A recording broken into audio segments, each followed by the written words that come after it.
ನಮಸ್ಕಾರ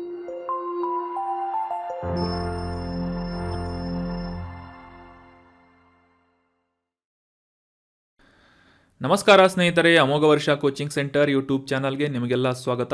ಇವತ್ತಿನ ಪ್ರಮುಖವಾದಂತಹ ಕರೆಂಟ್ ಅಫೇರ್ಸ್ ಟಾಪಿಕ್ಗಳನ್ನು ಡಿಸ್ಕಸ್ ಮಾಡೋಣ.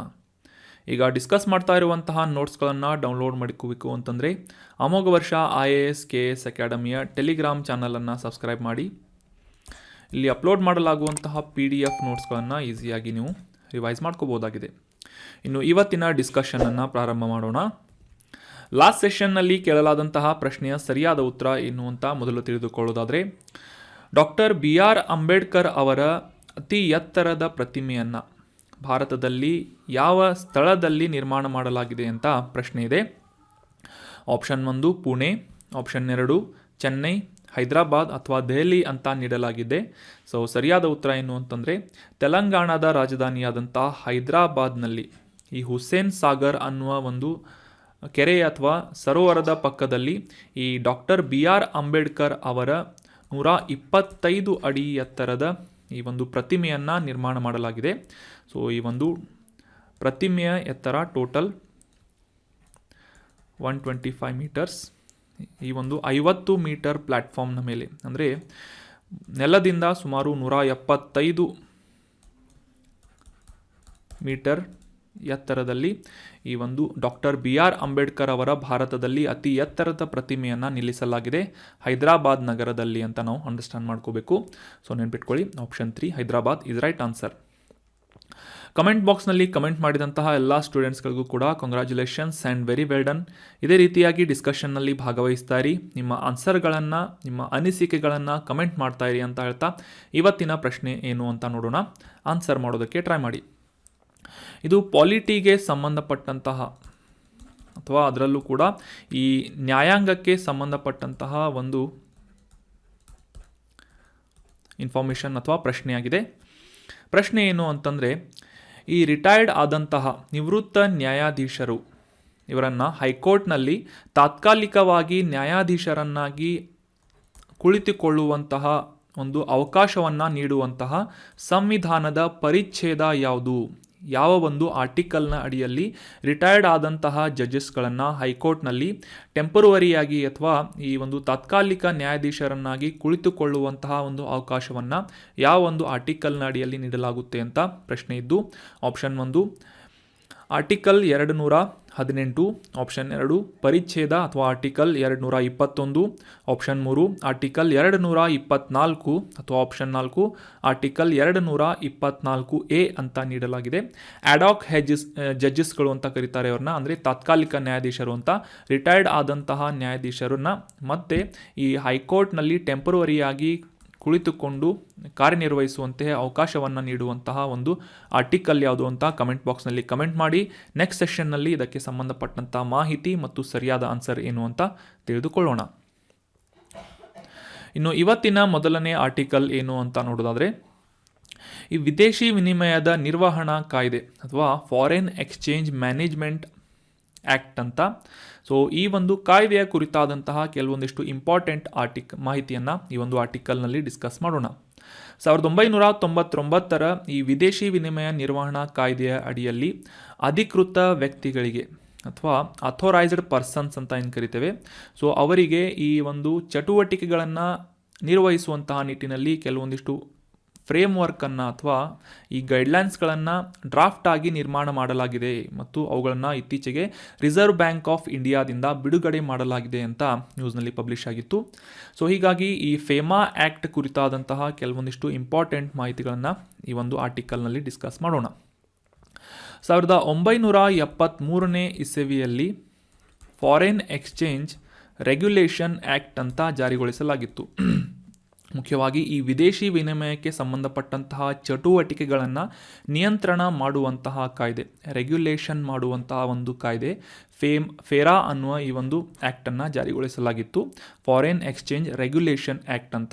ಸೊ ಈ ಒಂದು ರೆಗ್ಯುಲೇಷನ್ ಆ್ಯಕ್ಟ್ನಲ್ಲಿ ಇದ್ದಂತಹ ಸಾಕಷ್ಟು ಸಮಸ್ಯೆಗಳನ್ನು ತೆಗೆದುಹಾಕುವುದರ ಮೂಲಕ ಮುಖ್ಯವಾಗಿ 1991ನೇ ಇಸವಿಯಲ್ಲಿ ಭಾರತದಲ್ಲಿ LPG ರಿಫಾರ್ಮ್ಸ್ಗಳನ್ನು ಜಾರಿಗೊಳಿಸಲಾಗುತ್ತೆ. ಅಂದರೆ ಲಿಬರಲೈಸೇಷನನ್ನು ಜಾರಿಗೊಳಿಸಲಾಗುತ್ತೆ, ಉದಾರೀಕರಣ ಅಂತ ನಾವು ಅಂಡರ್ಸ್ಟ್ಯಾಂಡ್ ಮಾಡ್ಕೋಬೋದು. ಸೊ ಈ ಒಂದು LPG ರಿಫಾರ್ಮ್ಸ್ಗಳನ್ನು ಜಾರಿಗೊಳಿಸಿದ ನಂತರ ಈ ವಿದೇಶಿ ವಿನಿಮಯಕ್ಕೆ ಸಂಬಂಧಪಟ್ಟಂತಹ ಸಾಕಷ್ಟು ನಿಯಮಗಳು ಅಥವಾ ಈ ಒಂದು ರೆಗ್ಯುಲೇಷನ್ನ ಅಡಿಯಲ್ಲಿದ್ದಂತಹ ನಿಯಮಗಳು ಸಾಕಷ್ಟು ಸಮಸ್ಯೆಗಳನ್ನು ತರ್ತಾ ಇರುತ್ತೆ.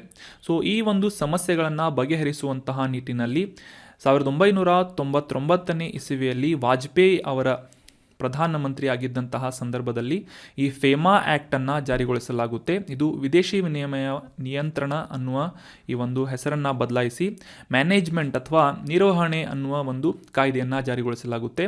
ಡಿಫ್ರೆನ್ಸನ್ನು ಅಂಡರ್ಸ್ಟ್ಯಾಂಡ್ ಮಾಡ್ಕೋಬೇಕು. ಫೇರಾ ಅಂತಂದರೆ ರೆಗ್ಯುಲೇಷನ್, ಫೇಮಾ ಅಂತಂದರೆ ನಿರ್ವಹಣೆ ಅಂತ. ಸೊ ವಿದೇಶಿ ವಿನಿಮಯ ನಿರ್ವಹಣಾ ಕಾಯ್ದೆಯನ್ನು 1999ನೇ ಇಸವಿಯಲ್ಲಿ ಜಾರಿಗೊಳಿಸಲಾಗುತ್ತದೆ. ಆಗಲೇ ತಿಳಿಸಿದ ಹಾಗೆ ಈ ಉದಾರೀಕರಣ ಅಂದರೆ ಲಿಬರಲೈಸೇಷನ್ನ ಖಚಿತಪಡಿಸಿಕೊಳ್ಳುವಂತಹ ಮತ್ತು ಆ ಒಂದು ನಿಟ್ಟಿನಲ್ಲಿ ಇದ್ದಂತಹ ಸಮಸ್ಯೆಗಳನ್ನು ತೆಗೆದುಹಾಕುವಂತಹ ನಿಟ್ಟಿನಲ್ಲಿ ಮತ್ತು ಆರ್ಥಿಕ ಪರಿಸ್ಥಿತಿಗಳಿಗೆ ಅನುಗುಣವಾಗಿ ಭಾರತದ ಈ ಫಾರಿನ್ ಎಕ್ಸ್ಚೇಂಜನ್ನು ಡೆವಲಪ್ಮೆಂಟ್ ಮಾಡುವಂತಹ ಉದ್ದೇಶದಿಂದ ಈ ಫೇಮಾ ಅನ್ನುವ ಆ್ಯಕ್ಟನ್ನು ಜಾರಿಗೊಳಿಸಲಾಗುತ್ತದೆ. ಸೊ ಯಾವ ರೀತಿಯಾಗಿ ಈ ವಿದೇಶಿ ವಿನಿಮಯದ ಆ್ಯಕ್ಟಿವಿಟೀಸ್ಗಳು ಅಂತ ಅಂಡರ್ಸ್ಟ್ಯಾಂಡ್ ಮಾಡ್ಕೊಳ್ಳೋದಾದರೆ, ಈ ವಿದೇಶಗಳೊಂದಿಗೆ ನಡೆಸಲಾಗುವಂತಹ ವ್ಯಾಪಾರಗಳಾಗಿರ್ಬೋದು ಅಥವಾ ಈ ಪಾವತಿಗಳು ಅಥವಾ ಪೇಮೆಂಟ್ಸ್ಗಳಾಗಿರ್ಬೋದು, ಈ ರೀತಿಯಾದಂತಹ ಚಟುವಟಿಕೆಗಳನ್ನು ಸುಗಮಗೊಳಿಸುವಂತಹ ಉದ್ದೇಶ ಮತ್ತು ಈ ಫಾರಿನ್ ಎಕ್ಸ್ಚೇಂಜ್ ಮಾರ್ಕೆಟ್ನಲ್ಲಿ ವ್ಯವಸ್ಥಿತವಾದಂತಹ ಒಂದು ಕಾನೂನುಗಳನ್ನು ಕ್ರೋಢೀಕರಿಸುವಂತಹ ನಿಟ್ಟಿನಲ್ಲಿ ಕ್ರಮಬದ್ಧವಾದಂತಹ ಅಭಿವೃದ್ಧಿಯನ್ನು ಹೊಂದುವುದು ಮತ್ತು ಈ ಫಾರಿನ್ ಎಕ್ಸ್ಚೇಂಜನ್ನು ಈಸಿಯಾಗಿ ಸುಗಮವಾಗಿ ನಿರ್ವಹಣೆಗೊಳಿಸುವಂತಹ ಒಂದು ಪ್ರಕ್ರಿಯೆಯನ್ನು ಉತ್ತೇಜಿಸುವಂತಹ ಉದ್ದೇಶವನ್ನು ಈ 1999ನೇ ಇಸವಿಯ ಫೇಮಾ ಆ್ಯಕ್ಟ್ ಹೊಂದಿದೆ. ಇನ್ನು ಈ ಫೇಮಾ ಆ್ಯಕ್ಟ್ ಅಡಿಯಲ್ಲಿ ಬರುವಂತಹ ಪ್ರಮುಖವಾದಂತಹ ಚಟುವಟಿಕೆಗಳು ಅಥವಾ ವಹಿವಾಟುಗಳು ಯಾವುವು ಅಂತ ಅಂಡರ್ಸ್ಟ್ಯಾಂಡ್ ಮಾಡ್ಕೊಳ್ಳೋದಾದರೆ, ಆಗಲೇ ತಿಳಿಸಿದ ಹಾಗೆ ಫಾರೆಕ್ಸ್ ಅಂತ ಫಾರಿನ್ ಎಕ್ಸ್ಚೇಂಜ್ ಅಥವಾ ವಿದೇಶಿ ವಿನಿಮಯಕ್ಕೆ ಸಂಬಂಧಪಟ್ಟಂತಹ ಚಟುವಟಿಕೆಗಳು ಮತ್ತು ವಿದೇಶಿ ಸೆಕ್ಯುರಿಟೀಸ್ಗಳು ಅಂದರೆ ಫಾರಿನ್ ಸೆಕ್ಯುರಿಟೀಸ್ಗಳಿಗೆ ಸಂಬಂಧಪಟ್ಟಂತಹ ವಹಿವಾಟುಗಳಿಗೆ ಸಂಬಂಧಪಟ್ಟಂತಹ ವಿಷಯಗಳು ಮತ್ತು ಭಾರತದಿಂದ ಆಚೆ ಹೋಗುವಂತಹ ಯಾವುದೇ ರೀತಿಯ ಈ ಗೂಡ್ಸ್ ಆ್ಯಂಡ್ ಸರ್ವಿಸಸ್ಗಳ ಎಕ್ಸ್ಪೋರ್ಟ್ ಆಗಿರ್ಬೋದು, ಅಂದರೆ ಸರಕು ಮತ್ತು ಸೇವೆಗಳ ರಫ್ತುಗಳಾಗಿರ್ಬೋದು ಅಥವಾ ಈ ಭಾರತದೆಡೆಗೆ ಹೊರಗಿನಿಂದ ಬರುವಂತಹ ಸರಕು ಮತ್ತು ಸೇವೆಗಳ ಆಮದುಗಳಾಗಿರ್ಬೋದು ಅಥವಾ ಇಂಪೋರ್ಟ್ ಅಂತ ಏನು ಕರಿತೇವೆ, ಸಿಂಪಲ್ಲಾಗಿ ಇಂಪೋರ್ಟ್ ಆ್ಯಂಡ್ ಎಕ್ಸ್ಪೋರ್ಟ್ ಅಂತ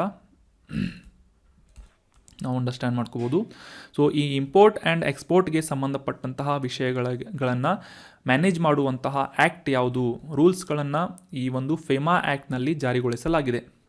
ಅದೇ ರೀತಿಯಾಗಿ ಯಾವುದೇ ರೀತಿಯಾದಂತಹ ವಿದೇಶದಿಂದ ಮಾಡುವಂತಹ ಈ ಖರೀದಿಗಳಾಗಿರ್ಬೋದು, ಮಾರಾಟಗಳಾಗಿರ್ಬೋದು ಅಥವಾ ಟ್ರಾನ್ಸ್ಫರ್ಸ್ಗಳಾಗಿರ್ಬೋದು ಮತ್ತು 1994ರ ಈ ಪಬ್ಲಿಕ್ ಲೋನ್ ಆ್ಯಕ್ಟ್ ಅಥವಾ ಈ ಸಾರ್ವಜನಿಕ ಸಾಲದ ಕಾಯ್ದೆ ಅಂತ ಏನಿದೆ, ಇದರ ಅಡಿಯಲ್ಲಿ ವ್ಯಾಖ್ಯಾನಿಸಲಾದಂತಹ ಸಾಕಷ್ಟು ಸೆಕ್ಯುರಿಟೀಸ್ಗಳು, ಭದ್ರತೆಗಳು ಮತ್ತು ಬ್ಯಾಂಕಿಂಗ್, ಹಣಕಾಸು ಮತ್ತು ವಿಮೆ ಅಂದರೆ ಇನ್ಶೂರೆನ್ಸ್ಗೆ ಸಂಬಂಧಪಟ್ಟಂತಹ ಮತ್ತು ಈ ಅನಿವಾಸಿ ಭಾರತೀಯ ಅಥವಾ NRI ಅಂತ ಏನು ಕರಿತೇವೆ ಅವರ ಒಡೆತನದಲ್ಲಿರುವಂತಹ 60ಕ್ಕೂ ಹೆಚ್ಚು % ಒಡೆತನವನ್ನು ಹೊಂದಿದ್ರೆ ಮತ್ತು ಈ ಸಾಗರೋತ್ತರ ಕಂಪನಿಗಳು, ಈ ಫಾರಿನ್ನಲ್ಲಿ ಇರುವಂತಹ ಕಂಪನಿಗಳಿಂದ ಭಾರತದಲ್ಲಿ 60%ಗಿಂತ ಹೆಚ್ಚಾದಂತಹ ಒಂದು ಮಾಲೀಕತ್ವವನ್ನು ಹೊಂದಿದ್ದಂತಹ ಪಕ್ಷದಲ್ಲಿ ಆ ರೀತಿಯಾದಂತಹ ವಿಷಯಗಳನ್ನು ಮ್ಯಾನೇಜ್ ಮಾಡುವಂತಹ ರೂಲ್ಸ್ಗಳನ್ನು ಈ ಫೇಮಾ ಆ್ಯಕ್ಟ್ನಲ್ಲಿ ಮೆನ್ಷನ್ ಮಾಡಲಾಗಿದೆ.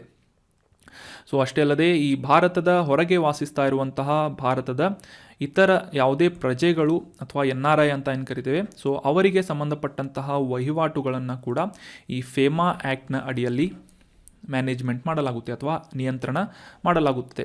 ಈ ಒಂದು ಫೇಮಾ ಇದರ ಮುಖ್ಯ ಕಚೇರಿ ಅಥವಾ ಹೆಡ್ ಕ್ವಾರ್ಟರ್ ಎಲ್ಲಿದೆ ಅಂತಂದರೆ ದೆಹಲಿಯಲ್ಲಿ ಲೊಕೇಟ್ ಆಗಿದೆ ಅಂತ ನಾವು ಅಂಡರ್ಸ್ಟ್ಯಾಂಡ್ ಮಾಡ್ಕೋಬೇಕಾಗಿದೆ. ಸೊ ಅದೇ ರೀತಿಯಾಗಿ ಈ ಫೇಮಾ ಆ್ಯಕ್ಟ್ನ ಅಡಿಯಲ್ಲಿ ಬರುವಂತಹ ಅಧಿಕೃತ ವ್ಯಕ್ತಿಗಳು, ಇತ್ತೀಚೆಗೆ ಈ ಒಂದು ಅಥೋರೈಸ್ಡ್ ಪರ್ಸನ್ಸ್ಗೆ ಸಂಬಂಧಪಟ್ಟಂತಹ ಒಂದು ಚೌಕಟ್ಟನ್ನು ಅಥವಾ ಫ್ರೇಮ್ವರ್ಕನ್ನು ಪಬ್ಲಿಷ್ ಮಾಡಲಾಯಿತು RBIನಿಂದ ಅಂತ ನಾವು ಅಂಡರ್ಸ್ಟ್ಯಾಂಡ್ ಮಾಡ್ಕೊಂಡ್ವಿ. ಸೊ ಅಧಿಕೃತ ವ್ಯಕ್ತಿ ಅಂದರೆ ಯಾರು ಅಂತ ತಿಳ್ಕೊಳ್ಳೋದಾದರೆ, ಈ ವಿದೇಶಿ ಭದ್ರತೆಗಳಿಗೆ ಸಂಬಂಧಪಟ್ಟಂತಹ ಯಾವುದೇ ರೀತಿಯಾದಂತಹ ವಿದೇಶಿ ವಿನಿಮಯ ಆಗಿರಬಹುದು ಅಥವಾ ಈ ವಿದೇಶಿ ಸೆಕ್ಯುರಿಟಿಗಳಲ್ಲಿ ಸಂಬಂಧಪಟ್ಟಂತಹ ವ್ಯವಹಾರವನ್ನು ಮಾಡುವಂತಹ ಒಂದು RBIನಿಂದ ಗುರುತಿಸಲಾದಂತಹ ಅಥವಾ ರಿಜಿಸ್ಟರ್ ಮಾಡಿಕೊಂಡಂತಹ ಅಫಿಷಿಯಲ್ ಡೀಲರ್ಸ್ಗಳಾಗಿರ್ಬೋದು ಅಥವಾ ಈ ಫಾರಿನ್ ಎಕ್ಸ್ಚೇಂಜ್ಗೆ ಸಂಬಂಧಪಟ್ಟಂತಹ ಆಫ್ ಶೋರ್ ಬ್ಯಾಂಕಿಂಗ್ ಯೂನಿಟ್ಸ್ಗಳಾಗಿರ್ಬೋದು ಅಥವಾ ಈ ಒಂದು ವಿನಿಮಯಕ್ಕೆ ಸಂಬಂಧಪಟ್ಟಂತೆ ಫಾರಿನ್ ಎಕ್ಸ್ಚೇಂಜ್ಗೆ ಸಂಬಂಧಪಟ್ಟಂತಹ ವ್ಯವಹಾರಗಳನ್ನು ನಡೆಸುವಂತಹ ಯಾವುದೇ ಒಬ್ಬ ವ್ಯಕ್ತಿಯಾಗಿರ್ಬೋದು ಅವರನ್ನು ಅಧಿಕೃತವಾಗಿ RBIನಿಂದ ರಿಜಿಸ್ಟರ್ ಮಾಡಿಕೊಳ್ಳಲಾಗುತ್ತೆ ಈ ಫೇಮಾ ಆ್ಯಕ್ಟ್ನ ಅಡಿಯಲ್ಲಿ. ಸೊ ಇವರನ್ನು ಆಥೋರೈಸ್ಡ್ ಪರ್ಸನ್ ಅಂತ, ಅಧಿಕೃತ ವ್ಯಕ್ತಿಗಳು ಅಂತ ಗುರುತಿಸಲಾಗುತ್ತೆ. ಸೊ ಇವರನ್ನು ರೆಗ್ಯುಲೇಟ್ ಮಾಡುವುದರ ಮೂಲಕ ಯಾವುದೇ ರೀತಿಯಾದಂತಹ ಕಪ್ಪು ಹಣ ಆಗಿರ್ಬೋದು, ವಿದೇಶದಿಂದ ಬರುವಂತಹ ಅನಧಿಕೃತವಾದಂತಹ ಇಲ್ಲಿಗಲ್ ಮನಿ ಅಥವಾ ಇಲ್ಲಿಗಲ್ ಅಂದರೆ ಅನಧಿಕೃತವಾದಂತಹ ಹಣ ಆಗಿರ್ಬೋದು, ಇವುಗಳನ್ನು ರೆಗ್ಯುಲೇಟ್ ಮಾಡುವಂತಹ ನಿಟ್ಟಿನಲ್ಲಿ ಆ ಒಂದು ಚಟುವಟಿಕೆಗಳಲ್ಲಿ ತೊಡಗಿಕೊಂಡಿರುವಂತಹ ಸಂಸ್ಥೆಗಳಾಗಿರ್ಬೋದು ಅಥವಾ ವ್ಯಕ್ತಿಗಳನ್ನು ರೆಗ್ಯುಲೇಟ್ ಮಾಡುವಂತಹ ನಿಟ್ಟಿನಲ್ಲಿ ಈ ಒಂದು ಚೌಕಟ್ಟನ್ನು ರೂಪಿಸಲಾಗಿದೆ ಅಂತ ನಾವು ಕಾಂಟೆಕ್ಸ್ಟನ್ನು ಕೂಡ ಸಿಂಪಲ್ಲಾಗಿ ಅಂಡರ್ಸ್ಟ್ಯಾಂಡ್ ಮಾಡ್ಕೋಬೇಕು. So that was about detailed information of FEMA, foreign exchange management act. ಇನ್ನು ಮುಂದಿನ ಆರ್ಟಿಕಲ್ ಎನ್ವೈರ್ಮೆಂಟ್ ರಿಲೇಟ್ ಆದಂತಹ ಒಂದು ಇಂಪಾರ್ಟೆಂಟ್ ಆರ್ಟಿಕಲ್ ಇದ್ದು, ಕಾಂಟೆಕ್ಸ್ಟ್ನಲ್ಲಿ ಈ ಸೊಹಗಿ ಬರ್ವಾ ಅನ್ನುವ ವನ್ಯಜೀವಿ ಅಭಯಾರಣ್ಯ ನ್ಯೂಸ್ನಲ್ಲಿತ್ತು. ಸೊ ಇದು ನ್ಯೂಸ್ನಲ್ಲಿ ಯಾಕೆ ಇತ್ತು ಅಂತ ಅಂಡರ್ಸ್ಟ್ಯಾಂಡ್ ಮಾಡ್ಕೊಳ್ಳೋದಾದರೆ, ಉತ್ತರ ಪ್ರದೇಶದಲ್ಲಿ ಇರುವಂತಹ ಈ ಸೊಹಗಿ ಬರ್ವಾ ವನ್ಯಜೀವಿ ಅಭಯಾರಣ್ಯದಲ್ಲಿ ಈ ಪುರಾತತ್ವ ಶಾಸ್ತ್ರಕ್ಕೆ ಸಂಬಂಧಪಟ್ಟಂತಹ ಎಕ್ಸ್ಪೆಡಿಷನ್ಸ್ಗಳನ್ನು, ಉತ್ಖನನವನ್ನು ನಡೆಸಬೇಕು ಅಂತ ಇತ್ತೀಚೆಗೆ ಈ ಮುಖ್ಯಮಂತ್ರಿಯಿಂದ ಆದೇಶವನ್ನು ನೀಡಲಾಗಿದೆ ಅಂತ, ಅಧಿಕಾರಿಗಳಿಗೆ ಈ ಒಂದು ಸೂಚನೆಯನ್ನು ನೀಡಲಾಗಿದೆ ಅಂತ ನ್ಯೂಸ್ನಲ್ಲಿ ಪಬ್ಲಿಷ್ ಆಗಿತ್ತು. ಸೊ ಹೀಗಾಗಿ ಈ ಸೊಹಗಿ ಬರ್ವಾ ಅನ್ನುವ ವನ್ಯಜೀವಿ ಅಭಯಾರಣ್ಯದ ಕುರಿತಾದಂತಹ ಕೆಲವೊಂದಿಷ್ಟು ಇಂಪಾರ್ಟೆಂಟ್ ಇನ್ಫಾರ್ಮೇಷನ್ ಏನಿದೆ ನಮಗೆ ಎಕ್ಸಾಮಿನೇಷನ್ ಪಾಯಿಂಟ್ ಆಫ್ ವ್ಯೂ ಮಹತ್ವದ ಒಂದು ಪಾತ್ರವನ್ನು ವಹಿಸುತ್ತೆ. ಸೊ ಹೀಗಾಗಿ ಇದರ ಬಗ್ಗೆ ಅಂಡರ್ಸ್ಟ್ಯಾಂಡ್ ಮಾಡ್ಕೊಳ್ಳೋಣ.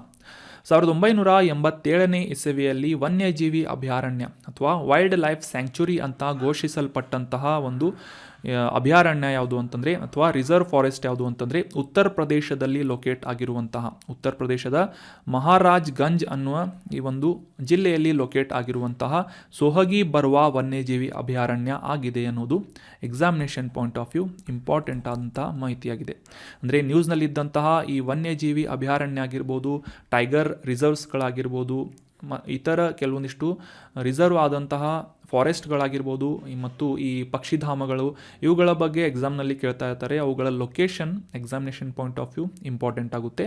ಸೊ ಹೀಗಾಗಿ ಉತ್ತರ ಪ್ರದೇಶದಲ್ಲಿ ಈ ಸೊಹಗಿ ಬರ್ವಾ ವನ್ಯಜೀವಿ ಅಭಯಾರಣ್ಯ ಲೊಕೇಟ್ ಆಗಿದೆ ಅನ್ನೋದು ಇಂಪಾರ್ಟೆಂಟ್ ಆದಂಥ ಮಾಹಿತಿಯಾಗಿದೆ. ಇನ್ನು ಈ ಒಂದು ವನ್ಯಜೀವಿ ಅಭಯಾರಣ್ಯ ಮುಖ್ಯವಾಗಿ ನೇಪಾಳದೊಂದಿಗೆ ಅಂತಾರಾಷ್ಟ್ರೀಯ ಗಡಿಯನ್ನು ಹಂಚಿಕೊಳ್ಳುವುದಷ್ಟೇ ಅಲ್ಲದೆ ಪೂರ್ವದಲ್ಲಿ ಬಿಹಾರದ ವಾಲ್ಮೀಕಿ ಹುಲಿ ಸಂರಕ್ಷಿತ ಪ್ರದೇಶ, ವಾಲ್ಮೀಕಿ ಟೈಗರ್ ರಿಸರ್ವ್ ಅಂತ ನಾವು ಡಿಸ್ಕಸ್ ಮಾಡಿದ್ವಿ ಅನ್ಕೋತೀನಿ. ಸೊ ಇದರ ಒಂದು ಗಡಿಗಳನ್ನು ಕೂಡ ಈ ಸೊಹಗಿ Barwa wildlife sanctuary share ಮಾಡುತ್ತದೆ.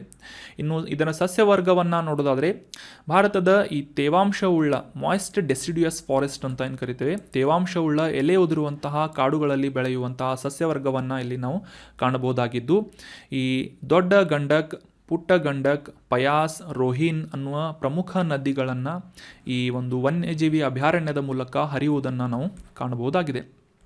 ಈ ಗಂಡಕ್ ನದಿ ಯಾವ ನದಿಯ ಉಪನದಿ ಆಗಿದೆ ಅಂತ ಕಮೆಂಟ್ ಬಾಕ್ಸ್ನಲ್ಲಿ ಕಮೆಂಟ್ ಮಾಡಿ.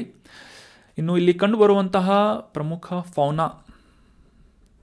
ಫೌನಾ ಅಥವಾ ಪ್ರಾಣಿ ವರ್ಗವನ್ನು ನೋಡೋದಾದರೆ, ಹುಲಿಗಳು, ಚಿರತೆಗಳು, jungle cat, small Indian civet ಅಂತಂದರೆ ಇದು ಕೂಡ ಒಂದು ಕಾಡು ಬೆಕ್ಕಿನ ಜಾತಿ ಸಿವೆಟ್ ಅಂತ, ಲಂಗೂರ್ ಆಗಿರ್ಬೋದು, ಈ ರೀತಿಯಾದಂತಹ ಸಸ್ತನಿಗಳನ್ನು ಮತ್ತು ಲಿಟಲ್ ಕಾರ್ಮೋರೆಂಟ್, ಸ್ನೇಕ್ ಬರ್ಡ್, ಬ್ರಾಹಿ ಈ ರೀತಿಯಾದಂತಹ ಪಕ್ಷಿಗಳನ್ನು ಕೂಡ ಈ ಒಂದು ಉತ್ತರ ಪ್ರದೇಶದ ಸೊಹಗಿ ಬರ್ವಾ ವನ್ಯಜೀವಿ ಅಭಯಾರಣ್ಯದಲ್ಲಿ ನಾವು ಕಾಣಬಹುದಾಗಿದೆ.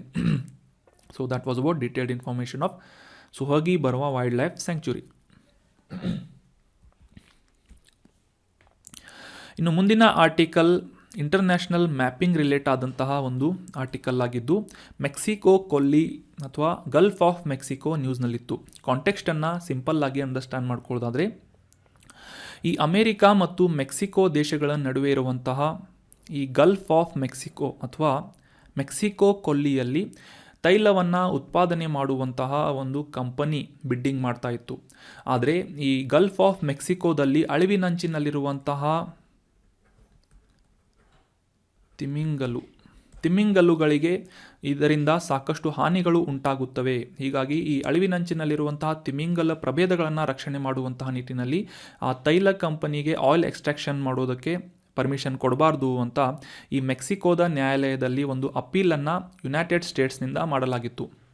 ಆದರೆ ಈ ನ್ಯಾಯಾಲಯದಿಂದ ಈ ಒಂದು ಅಪೀಲನ್ನು ತಿರಸ್ಕರಿಸಲಾಗಿದೆ ಅಂತ ಮಾಹಿತಿ ಬಂದಿತ್ತು. ಸೊ ಈ ಒಂದು ಜಜ್ಮೆಂಟ್ನ ಹಿನ್ನೆಲೆಯಲ್ಲಿ ಈ ತೈಲ ಕಂಪನಿಯಿಂದ ಸುಮಾರು 382 ಮಿಲಿಯನ್ US$ನಲ್ಲಿ ಈ ಒಂದು ಆಯಿಲ್ ಎಕ್ಸ್ಟ್ರಾಕ್ಷನ್ ಮಾಡುವಂತಹ ಅಥವಾ ಆ ಒಂದು ಕಚ್ಚಾ ತೈಲ ಉತ್ಪಾದನೆ ಮಾಡುವಂತಹ ಪ್ಲಾಂಟನ್ನು ಕೊರೆಯುವ ಅಥವಾ ನಿರ್ಮಾಣ ಮಾಡುವಂತಹ ಹಕ್ಕುಗಳನ್ನು ಖರೀದಿಸಲಾಗಿದೆ ಈ ಮೆಕ್ಸಿಕೋ ಗಲ್ಫ್ನಲ್ಲಿ ಅಂತ ನ್ಯೂಸ್ನಲ್ಲಿ ಪಬ್ಲಿಷ್ ಆಗಿತ್ತು.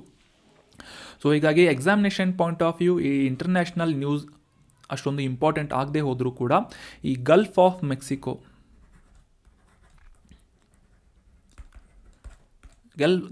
ಮೆಕ್ಸಿಕೋದ ಲೊಕೇಶನ್ ನಮಗೆ ಇಂಪಾರ್ಟೆಂಟ್ ಆಗುತ್ತೆ. ಸೊ ಹೀಗಾಗಿ ಅದರ ಬಗ್ಗೆ ಈಗ ನಾವು ಡಿಸ್ಕಸ್ ಮಾಡೋಣ.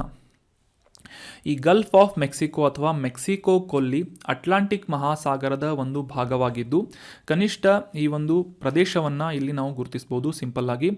ಇದು ವಿಶ್ವದಲ್ಲಿ ಅತಿ ದೊಡ್ಡ ಗಲ್ಫ್ ಅಥವಾ ಕೊಲ್ಲಿಯಾಗಿ ಗುರುತಿಸಲ್ಪಡುತ್ತದೆ. ಈ ಗಲ್ಫ್ ಆಫ್ ಪರ್ಷಿಯಾ ಆಗಿರ್ಬೋದು, ಬಂಗಾಳ ಕೊಲ್ಲಿ ಅಥವಾ ಬೇ ಆಫ್ ಬೆಂಗಾಲ್ ಆಗಿರ್ಬೋದು, ಈ ರೀತಿಯಾದಂತಹ ಕೊಲ್ಲಿಗಳನ್ನು ನಾವು ಕಂಪೇರ್ ಮಾಡಿದರೆ ಈ ಗಲ್ಫ್ ಆಫ್ ಮೆಕ್ಸಿಕೋ ಏನಿದೆ US ಮತ್ತು ಮೆಕ್ಸಿಕೋ ರಾಷ್ಟ್ರಗಳ ನಡುವೆ ಇರುವಂತಹ ಗಲ್ಫ್ ಆಫ್ ಮೆಕ್ಸಿಕೋ ಅಥವಾ ಮೆಕ್ಸಿಕೋ ಕೊಲ್ಲಿ ಏನಿದೆ ವಿಶ್ವದಲ್ಲಿ ಅತಿ ದೊಡ್ಡದಾದಂತಹ ಕೊಲ್ಲಿ ಆಗಿದೆ, ಗಲ್ಫ್ ಆಗಿದೆ ಅಂತ ನಾವು ನೋಟ್ ಮಾಡಿ ಇಟ್ಕೋಬೇಕು. ಸೊ ಅದೇ ರೀತಿಯಾಗಿ ಇದರ ಸುತ್ತಮುತ್ತಲಿನ ಇತರ ಪ್ರದೇಶಗಳನ್ನು ನೋಡೋದಾದರೆ ಪಶ್ಚಿಮಕ್ಕೆ ಮೆಕ್ಸಿಕನ್ ಯುಟಾಕಾನ್ ಪ್ರದೇಶವನ್ನು ಮತ್ತು ಉತ್ತರಕ್ಕೆ US ಅಥವಾ ಯುನೈಟೆಡ್ ಸ್ಟೇಟ್ಸ್ ಆಫ್ ಅಮೇರಿಕಾದ ಕೆಲವೊಂದಿಷ್ಟು ರಾಷ್ಟ್ರಗಳನ್ನು ಇಲ್ಲಿ ನಾವು ಕಾಣ್ಬೋದು. ಅಲಬಾಮಾ, ಮಿಸಿಸಿಪ್ಪಿ, ಲೂಯಿಸಿಯಾನಾ, ಯುನೈಟೆಡ್ ಸ್ಟೇಟ್ಸ್ನ ಟೆಕ್ಸಾಸ್ ಆಗಿರ್ಬೋದು. ಈ ರೀತಿಯಾದಂಥ ರಾಜ್ಯಗಳ ಗಡಿಯನ್ನು, ಕರಾವಳಿ ರೇಖೆಯನ್ನು ಈ ಗಲ್ಫ್ ಆಫ್ ಮೆಕ್ಸಿಕೋ ಹಂಚಿಕೊಳ್ಳುತ್ತೆ. ಅದೇ ರೀತಿಯಾಗಿ ಇದು ಮೆಕ್ಸಿಕೋ ಆಗಿದೆ, ಮೆಕ್ಸಿಕೋ ದೇಶ ಇದು. ಸೊ ಅದೇ ರೀತಿಯಾಗಿ ಈ ಫ್ಲೋರಿಡಾ ರಾಜ್ಯವನ್ನು ಕೂಡ ನೋಡ್ಬೋದು. This is also belongs to United States of America. So ಈ ಒಂದು ಪ್ರದೇಶಗಳನ್ನು ಸುತ್ತುವರಿದಂತಹ ಈ ಪ್ರದೇಶಗಳಿಂದ ಸುತ್ತುವರಿಯಲ್ಪಟ್ಟಂತಹ ಒಂದು ಕೊಲ್ಲಿ ಯಾವುದು ಅಂತಂದರೆ ಗಲ್ಫ್ ಆಫ್ ಮೆಕ್ಸಿಕೋ ಆಗಿದೆ. ಈ ಫ್ಲೋರಿಡಾ ಮತ್ತು ಕ್ಯೂಬಾ ರಾಷ್ಟ್ರಗಳ ನಡುವೆ ಸ್ಟ್ರೇಟ್ ಆಫ್ ಫ್ಲೋರಿಡಾ ಅಥವಾ ಫ್ಲೋರಿಡಾ ಜಲಸಂಧಿಯನ್ನು ನಾವು ಕಾಣ್ಬೋದು. ಇದು ಅಟ್ಲಾಂಟಿಕ್ ಮಹಾಸಾಗರ, ಓಷಿನ್, ಅಟ್ಲಾಂಟಿಕ್ ಓಷಿನ್. ಸೊ ಈ ಅಟ್ಲಾಂಟಿಕ್ ಮಹಾಸಾಗರದಿಂದ ಗಲ್ಫ್ ಆಫ್ ಮೆಕ್ಸಿಕೋವನ್ನು ಕನೆಕ್ಟ್ ಮಾಡಬೇಕು ಅಂತಂದರೆ ಸ್ಟ್ರೇಟ್ ಆಫ್ ಫ್ಲೋರಿಡಾ ಅಥವಾ ಫ್ಲೋರಿಡಾ ಜಲಸಂಧಿಯಿಂದ ನಾವು ಹಾದು ಬರಬೇಕಾಗುತ್ತೆ ಅಂತ ನಾವು ಸಿಂಪಲ್ ಆಗಿ ಅಂಡರ್ಸ್ಟ್ಯಾಂಡ್ ಮಾಡ್ಕೋಬೋದಾಗಿದೆ. ಅಷ್ಟೇ ಅಲ್ಲದೆ ಈ ಕೆರಿಬಿಯನ್ ದ್ವೀಪಗಳಿಂದ ಕೂಡ ಆವೃತ್ತವಾದಂತಹ, ಕೆರಿಬಿಯನ್ ದ್ವೀಪ ಅಂತಂದರೆ ಇಲ್ಲಿ ನಾವು ಕಾಣ್ಬೋದು ಕ್ಯೂಬಾ ಆಗಿರ್ಬೋದು ಮತ್ತು ಇತರ ಕೆಲವೊಂದಿಷ್ಟು ರಾಷ್ಟ್ರಗಳು ಇಲ್ಲಿ ಕ್ಲಿಯರ್ ಆಗಿ ಅಂಡರ್ಸ್ಟ್ಯಾಂಡ್ ಮಾಡ್ಕೋಬೋದು. ಕ್ಯೂಬಾ, ಹೈಟಿ, ಜಮೈಕಾ, ಕೇಮನ್ ಐಲ್ಯಾಂಡ್ಸ್, ಈ ರೀತಿಯಾದಂತಹ ದ್ವೀಪಗಳನ್ನು ಕೆರಿಬಿಯನ್ ದ್ವೀಪಗಳು ಅಂತ ಕರಿತೇವೆ. ಯಾಕಂದರೆ ಇದು ಕೆರಿಬಿಯನ್ ಸಮುದ್ರದಲ್ಲಿ ಇರುವಂತಹ ಕೆಲವೊಂದಿಷ್ಟು ದ್ವೀಪ ರಾಷ್ಟ್ರಗಳಾಗಿವೆ. ಬರ್ಮುಡಾ ಆಗಿರ್ಬೋದು, ಬರ್ಮುಡಾ ಇದು UKಗೆ ಸಂಬಂಧಪಟ್ಟಂಥ ರಾಷ್ಟ್ರ. So Gulf of Mexico clear ಆಯಿತು ಅಂತ ಅನ್ಕೋತೀನಿ.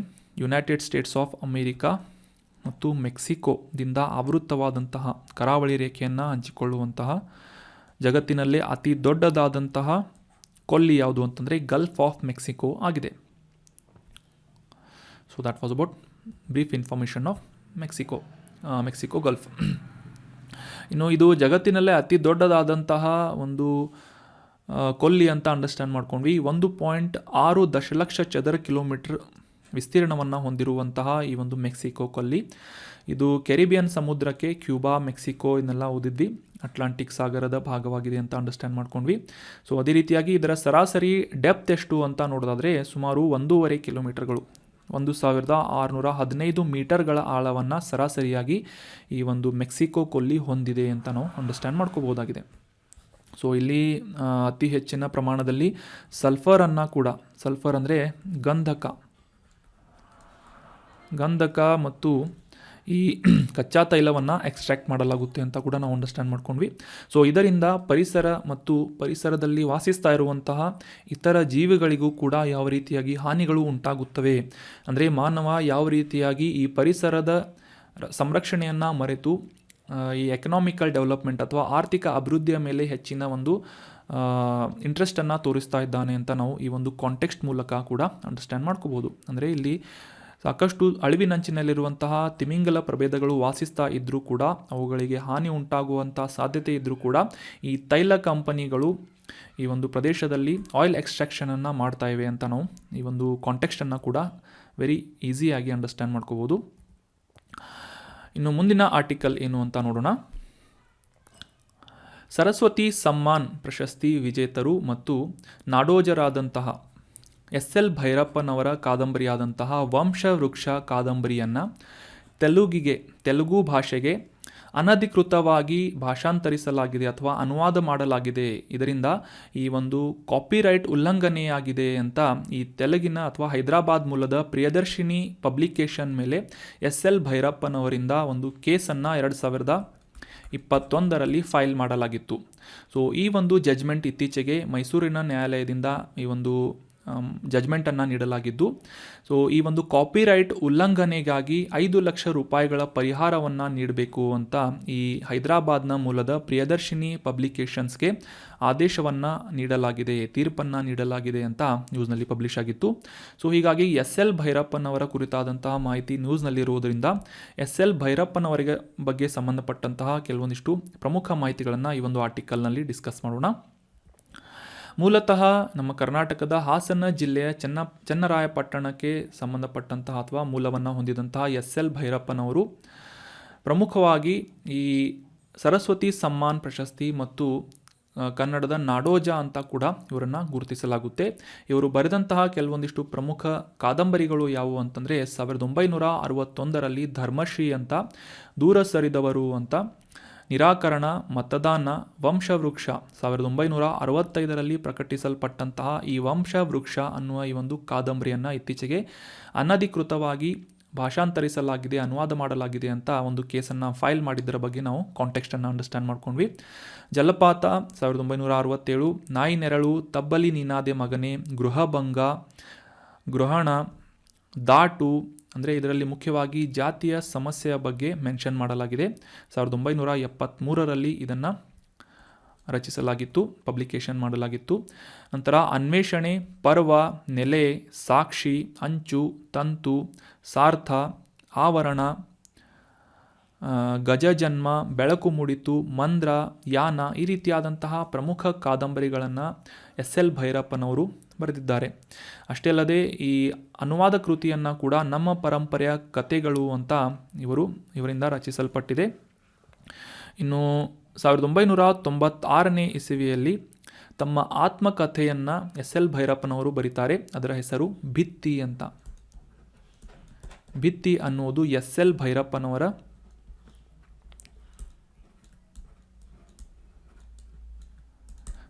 ಭೈರಪ್ಪನವರ ಆತ್ಮಚರಿತ್ರೆ ಅಥವಾ ಆತ್ಮಕಥೆಯಾಗಿದೆ. ವೆರಿ ಇಂಪಾರ್ಟೆಂಟ್, ನೋಟ್ ಮಾಡಿ ಇಟ್ಕೊಳ್ಳಿ. ಸೊ ಇನ್ನು ಪ್ರಶಸ್ತಿಗಳ ಬಗ್ಗೆ ಅಂಡರ್ಸ್ಟ್ಯಾಂಡ್ ಮಾಡ್ಕೊಳ್ಳೋದಾದರೆ 1966ನೇ ಇಸವಿಯಲ್ಲಿ ಇವರ ವಂಶವೃಕ್ಷ ಕಾದಂಬರಿಗೆ ರಾಜ್ಯ ಸಾಹಿತ್ಯ ಅಕಾಡೆಮಿ ಪ್ರಶಸ್ತಿಯನ್ನು ನೀಡಲಾಗುತ್ತೆ.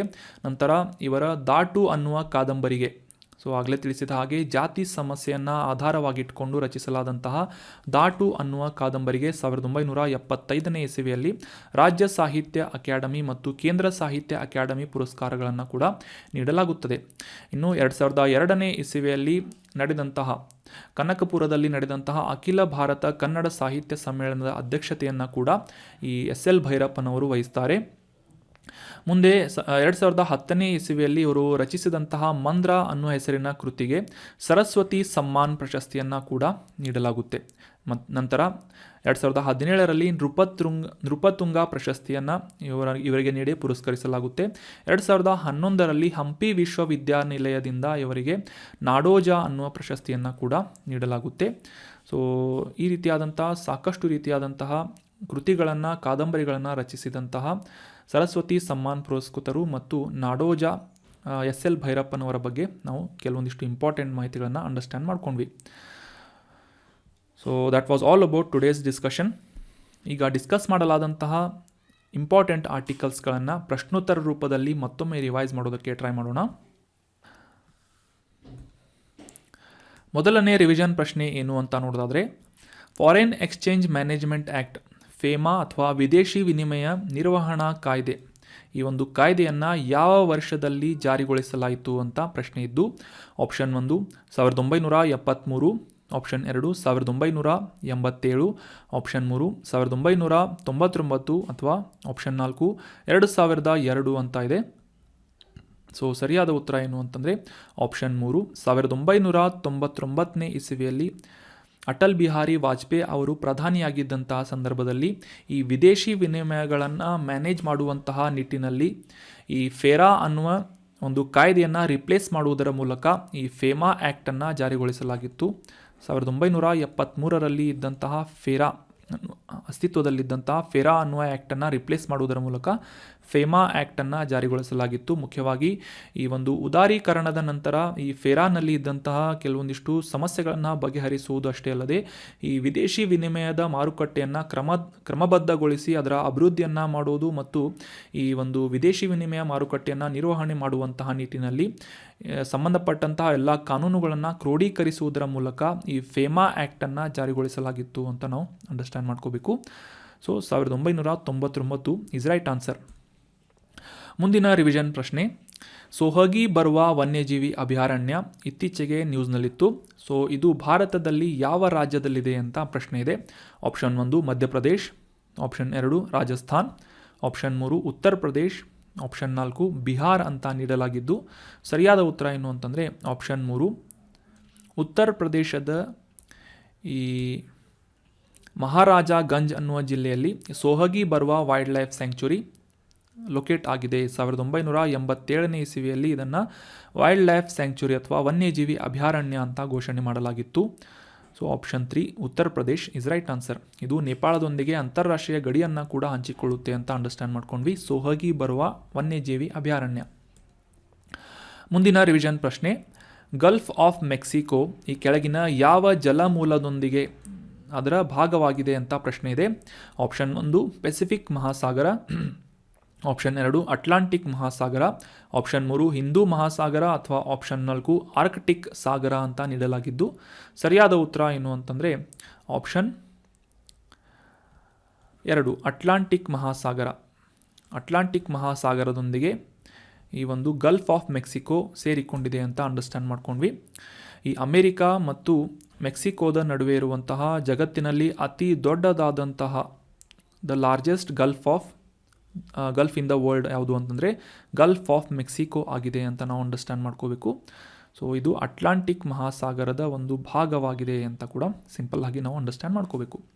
ಈ ಫ್ಲೋರಿಡಾ ಜಲಸಂಧಿಯ ಮೂಲಕ ಅಟ್ಲಾಂಟಿಕ್ ಮಹಾಸಾಗರದೊಂದಿಗೆ ಈ ಗಲ್ಫ್ ಆಫ್ ಮೆಕ್ಸಿಕೋ ಕನೆಕ್ಟ್ ಆಗಿದೆ. So Atlantic ocean is right answer. ಮುಂದಿನ ರಿವಿಷನ್ ಪ್ರಶ್ನೆ, ಈ ಕೆಳಗಿನ ಯಾವ ಕೃತಿಯು ಎಸ್.ಎಲ್. ಭೈರಪ್ಪ ಅವರಿಗೆ ಕೇಂದ್ರ ಸಾಹಿತ್ಯ ಅಕಾಡೆಮಿ ಪ್ರಶಸ್ತಿಯನ್ನು ತಂದುಕೊಟ್ಟಿತು ಅಂತ ಪ್ರಶ್ನೆ ಇದೆ. ಕೇಂದ್ರ ಸಾಹಿತ್ಯ ಅಕಾಡೆಮಿ ಪ್ರಶಸ್ತಿ. ಆಪ್ಷನ್ 1 ವಂಶವೃಕ್ಷ, ಆಪ್ಷನ್ 2 ದಾಟು, ಆಪ್ಷನ್ 3 ಮಂದ್ರ ಅಥವಾ ಆಪ್ಷನ್ 4 ಯಾನ ಅಂತ ನೀಡಲಾಗಿದ್ದು ಈ ಜಾತಿ ಸಮಸ್ಯೆಗೆ ಸಂಬಂಧಪಟ್ಟಂತಹ ವಿಷಯಗಳನ್ನು ಮೆನ್ಷನ್ ಮಾಡಲಾದಂತಹ ಕಾದಂಬರಿ ದಾಟು ಅನ್ನುವ ಕೃತಿಗೆ ಎಸ್.ಎಲ್. ಭೈರಪ್ಪನವರಿಗೆ ಕೇಂದ್ರ ಸಾಹಿತ್ಯ ಅಕಾಡೆಮಿ ಪ್ರಶಸ್ತಿಯನ್ನು 1975ನೇ ಇಸವಿಯಲ್ಲಿ ನೀಡಲಾಯಿತು ಅಂತ ನಾವು ಡಿಸ್ಕಸ್ ಮಾಡಿದ್ವಿ. ಇದಕ್ಕೆ ರಾಜ್ಯ ಸಾಹಿತ್ಯ ಅಕಾಡೆಮಿ ಪ್ರಶಸ್ತಿಯನ್ನು ಕೂಡ ನೀಡಲಾಗಿದೆ. So option 2 that is right answer. So that was all about today's discussion. ಈ ಕಂಟೆಂಟನ್ನು ನಿಮ್ಮೆಲ್ಲ ಫ್ರೆಂಡ್ಸ್ಗಳ ಜೊತೆ ಶೇರ್ ಮಾಡಿ, ಚಾನಲನ್ನು ಸಬ್ಸ್ಕ್ರೈಬ್ ಮಾಡಿಲ್ಲ ಅಂದರೆ ಸಬ್ಸ್ಕ್ರೈಬ್ ಮಾಡಿ. Thank you so much for joining the discussion. Have a nice day.